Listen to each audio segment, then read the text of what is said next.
අපි දැන් බලමු අනියම් නිවාඩු හා විවේක නිවාඩු ගණනය කරන ආකාරය. සාමාන්‍යයෙන් අනියම් නිවාඩු ලිත් වර්ෂයකට තමයි ගණනය කරන්නේ. ලිත් වර්ෂයක් කියන්නේ ජනවාරි 1 වෙනිදාන් පටන් අරන් දෙසැම්බර් 31 න් ඉවර වෙන වර්ෂයක්. එතකොට අනියම් නිවාඩු හැමතිස්සම ගණන් කරන්නේ අන්නේ ලිත් වර්ෂයකට.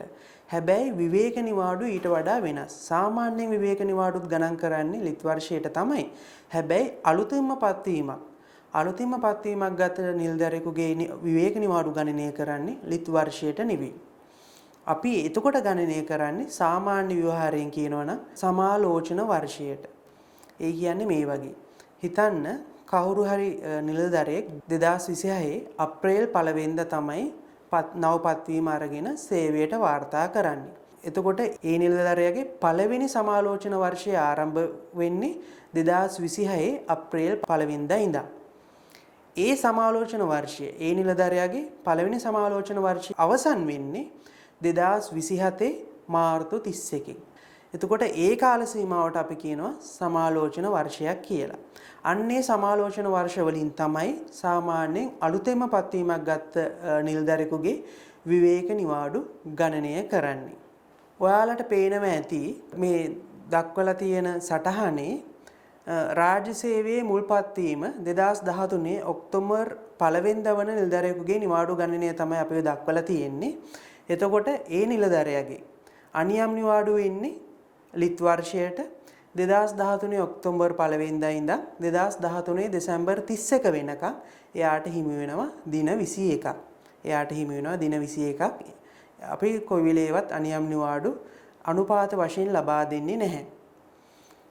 ඊට පස්සේ 2013 10 ඉඳන් 2013 12 31කින් එයාට ඒ අවුරුදු දින 21 හම්බ වෙලා අවසන් වෙනවා. ඊට පස්සේ 2014 වර්ෂයේ ජනවාරි 1 වෙනිදා සේවයට වාර්තා කරාම එදා ඉඳන් 2014 12 31 වෙනකම් එයාට අනියම් නිවාඩු දින 21ක් නැවතත් හිමි වෙනවා.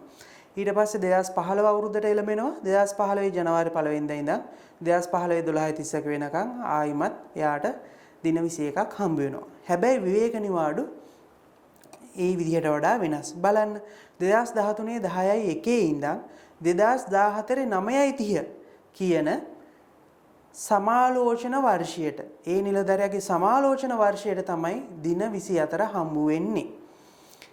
එතකොට එයාගේ පළවෙනි සමාලෝචන වර්ෂය ආරම්භ වෙන්නේ 2013 ඔක්තෝබර් 1 වෙනිදා ඉඳන් එදා ඉඳන් 2014 සැප්තැම්බර් 30 වෙනකම් දින 24ක් එයාට හම්බ වෙනවා විවේක නිවාඩු. ඊට පස්සේ පළවෙනි සමාලෝචන වර්ෂය අවසන් වෙනවා. එයාගේ දෙවන සමාලෝචන වර්ෂය ආරම්භ වෙනවා 2014 ඔක්තෝබර් 1 වෙනිදා ඉඳන් 2015 සැප්තැම්බර් 30 වෙනකම්.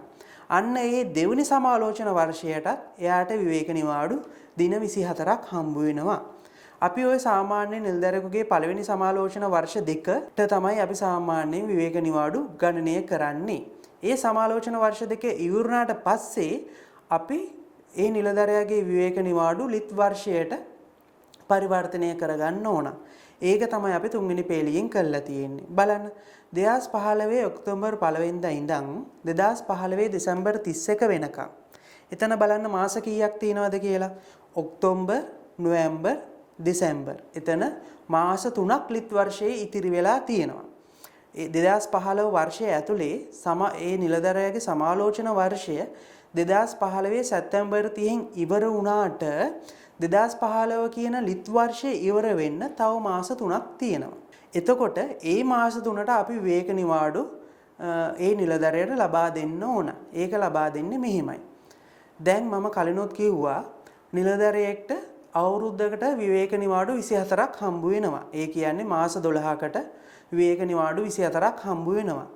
එතකොට එක මාසයකට විවේක නිවාඩු හම්බ වෙනවා 24 බෙදීම 12ක්. ඒ කියන්නේ 24න් 12න් එකක්. ඒ කියන්නේ දින දෙකක්.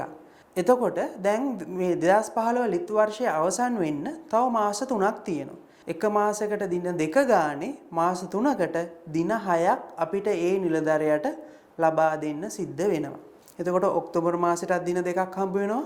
නොවැම්බර් මාසෙටත් දින 2ක් හම්බ වෙනවා. දෙසැම්බර් මාසෙටත් දින 2ක් හම්බ වෙනවා. අන්න එහෙම දුන්නට පස්සේ 2015 කියන ලිත් වර්ෂය අවසන් වෙනවා. දැන් 2016 ජනවාරි 1 වෙනිදාෙන් 2016 කියන ලිත් වර්ෂය ආරම්භ වෙනවා. අන්න මෙතන ඉඳන් අපි යාට ලිත් වර්ෂයට තමයි විවේක නිවාඩු ගණනය කරන්නේ. එතකොට මතක තියාගන්න ඕනි දෙයක් තමයි අපි හැමතිස්සම අනියම් නිවාඩු ගණනය කරන්නේ ලිත් වර්ෂයට. කවුරු හරි නිලධාරියෙකුගේ පළවෙනි සමාලෝචන වර්ෂ දෙකට තමයි විවේක නිවාඩු ගණනය කරන්නේ. ඊට පස්සේ අපි ඒක ලිත් වර්ෂයට පරිවර්තනය කරගන්න ඕන. ඊට පස්සේ අපි ලිත් වර්ෂයට තමයි විවේක නිවාඩු ගණනය කිරීම කරන්නේ.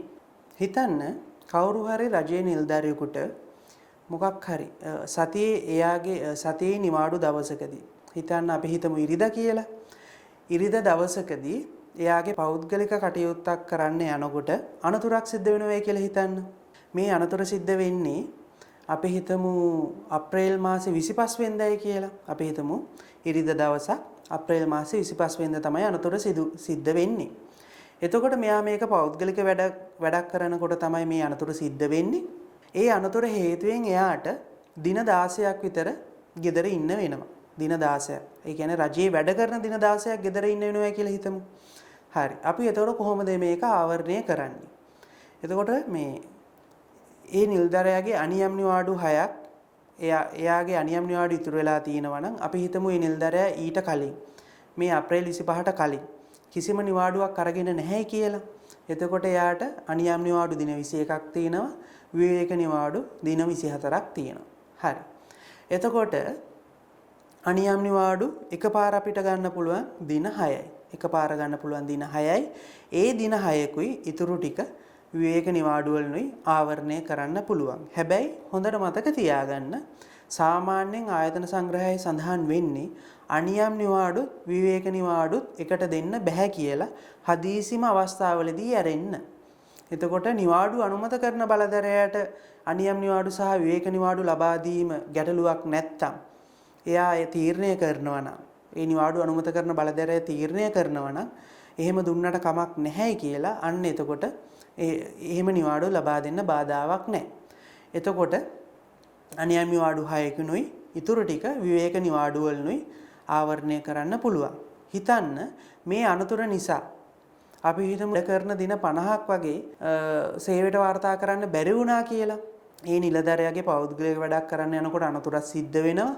ඒ අනතුර හේතුවෙන් එයාට වැඩ කරන දින 50ක් සේවයට වාර්තා කරන්න බැරි වෙනවා. එතකොට කොහොමද ආවරණය කරන්නේ? එතකොට මම කලින් කිව්වා වගේ අනියම් නිවාඩු දින 6යි. ඊට පස්සේ එයා විවේක නිවාඩු දින 24ක් එයා උපයගෙන තිනවා. ඒ දින 24යි දින 30ක් ආවරණය කරන්න පුළුවන්. ඒ වගේම තමයි සමුච්චිත වර්ෂයේ ඊට පෙර ඒ කියන්නේ ඊට පූර්වාසන්නතම පෙර වර්ෂයේ ඉතිරි වෙලා තියෙනවා නම් ඒ ඉතිරි වෙලා තියෙන විවේක නිවාඩුත් අරගෙන ඒ දින 50 ආවරණය කරන්න පුළුවන්. පවතින වර්ෂයේ දින 24යි පෙර වර්ෂයේ දින 24යි එතන 48යි ඊට පස්සේ අනියම් නිවාඩු දින 6ක් තියෙනවා ගැල්ලුවක් නැහැ ආවරණය කරන්න පුළුවන්. හැබැයි හිතන්න දින 50ටත් වඩා උවමනා වෙනවා. අපි හිතමු දින 100ක් විතර ඕනි වෙනවයි කියලා.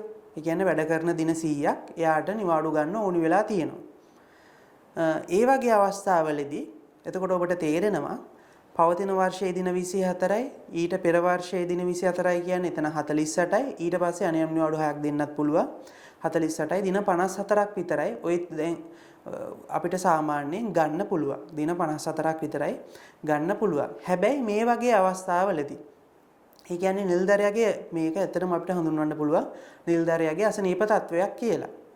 නිලධාරියාගේ වෛද්‍ය හේතුවක් නැත්නම් අසනීප තත්වයක් කියලා අපිට හඳුන්වන්න පුළුවන්. අන්න ඒ වගේ අවස්ථාවලදී දෙපාර්තමේන්තු ප්‍රධානියාගේ අනුමැතියෙන් එයාගේ සේවා කාලේ ඕනෑම වර්ෂ දෙකක ඉතිරි වෙලා තියෙන විවේක නිවාඩු ලබා ගන්න පුළුවන්. ඒ වලට අපි කියනවා ඉක්ුත් නිවාඩු කියලා. එතකොට මම මේ කිව්ව උදාහරණේ අපිට මේ උදාහරණේ මේ නිලධාරියාට වැඩ කරන දින 100ක් එයා අනතුරක් හේතුවෙන් වෛද්‍ය හේතුවක් නිසා එයාට සේවයට වාර්තා කරන්න බැරි වෙනවා. එතකොට ඒක ආවරණය කරන්න පුළුවන් පවතින වර්ෂයේ විවේක නිවාඩු වලින් පවතින වර්ෂයේ අනියම් නිවාඩු 6ක් ගන්නත් බාධාවක් නැහැ. ඒ වගේම තමයි පූර්වාසන්නතම පෙර වර්ෂයේ. ඒ කියන්නේ සමුච්චිත විවේක නිවාඩු ගන්න බාධාවකුත් නැහැ. ඒ ටිකත් ගත්තට පස්සේ දෙපාර්තමේන්තු ප්‍රධානියාගේ අනුමැතියෙන් ඉක්ුත් නිවාඩු අවුරුදු දෙකක් ගන්න පුළුවන්. ඒ කියන්නේ යාගේ සේවා කාලේ ඕනෑම වර්ෂ දෙකක ඉතිරි වෙලා තියෙන විවේක නිවාඩු ගන්න බාධාවක් නැහැ. අපි හිතමු ඒම අරගෙනත් අර නිවාඩු ප්‍රමාණය ආවරණය කරන්න බැරි වෙනවයි කියලා. අන්න එතකොට එයා වැඩ කරන ආයතනය අයිති අමාත්‍යාංශයේ ලේකම්තුමාගෙන් තවත් ඉකුත් නිවාඩු වර්ෂ 2ක ගන්න පුළුවන්. එයාගේ සේවා කාලේ ඉතිරි වෙලා තියෙන ඕනෑම අවුරුදු 2ක ඉකුත් නිවාඩු තමන්ගේ ලේකම්තුමා මාර්ගයෙන් අනුමත කරගන්න පුළුවන්. එතකොට මේ උදාහරණේ මේ නිලධාරිය අරන් තිනවා පවතින වර්ෂයේ ඉතිරි වෙලා තියෙන විවේක නිවාඩු ඊට පූර්වාසන්නතම පෙර වර්ෂයේ ඉතිරි වෙලා තියෙන විවේක නිවාඩු ඊට පස්සේ දෙපාර්තමේන්තු ප්‍රධානියා මගින් තමන්ගේ සේවා කාලේ ඕනෑම අවුරුදු 2ක ඉතිරි වෙලා තියෙන විවේක නිවාඩු ඊට පස්සේ තමන්ගේ ලේකම්තුමා මාර්ගයෙන් එයාගේ සේවා කාලේ ඉතිරි වෙලා තියෙන ඕනෑම වර්ෂ 2ක විවේක නිවාඩු ඒ කියන්නේ අවුරුදු 6ක විවේක නිවාඩු ගන්න විධි විධාන ආයතන සංග්‍රහයේ සඳහන් වෙලා තියෙනවා. හැබැයි ඒව අදාළ වෙන්නේ නිලධාරියාගේ අසනීප තත්වයකට විතරයි. අසනීප තත්ත්ව වලට විතරයි. ඒ කියන්නේ නිලධාරියාගේ අසනීප තත්ත්ව කියන අවස්ථාවවලදී ඇරෙන්න අපි ඉකුත් නිවාඩු ලබා දෙන අවස්ථාවන් තියෙනවා. පවුලේ අයෙකු අසනීප වීම. ඒක නිලධාරියාගේ අසනීප තත්වයක් නෙවෙයිනේ. එතකොට පවුලේ අයෙකු අසනීප වීම, පවුලේ අයෙකුගේ මරණය, ඒ දෙක සම්බන්ධ ආගමික උත්සවයක්, ඒ වගේම නිලධාරියාගේ විවාහය, නිලධාරියාගේ ගෙදර අයෙකුට බෝ වෙන රෝගයක් වැළඳීම, නියත වශයෙන්ම රාජකාරිය ඉටු කිරීම හා සම්බන්ධ නොවූ නඩුවකදී සිතාසෙ පිට උසාවියේ පෙනී සිටීම. ඔන්න ඔය අවස්ථාවන් වලදීත් අපිට ඉකුත් නිවාඩු ලබා දෙන්න පුළුවන්. හැබැයි මම කලින් කිව්වා නිලධාරියාගේ අසනීප තත්වයකදී එයාගේ සේවා කාලේ ඕනෑම වර්ෂ 2ක ඉතිරි වෙලා තියෙන විවේක නිවාඩු ලබා ගන්න පුළුවන් කියලා. හැබැයි මෙන්න මේ හේතුවලදී එහෙම ගන්න බෑ. හැමතිස්සම ගන්න ඕන අනුයාත වර්ෂ 2ක ඉතිරි වෙලා තියෙන විවේක නිවාඩු. ඒ නිලධාරියාගේ සේවා කාලේ අනුයාත ඒ කියන්නේ එක ළඟ වර්ෂ 2ක ඉතිරි වෙලා තියෙන විවේක නිවාඩු විතරයි ගන්න පුළුවන්. ඒ කියන්නේ 2016, 2017, 2012, 2011. අන්න ඒ වගේ අනුයාත වර්ෂ 2ක ඉතිරි වෙලා තියෙන විවේක නිවාඩු විතරයි ගන්න පුළුවන්. ඒක අනුමත කරගන්න ඕන දෙපාර්තමේන්තු ප්‍රධානියාගෙන්.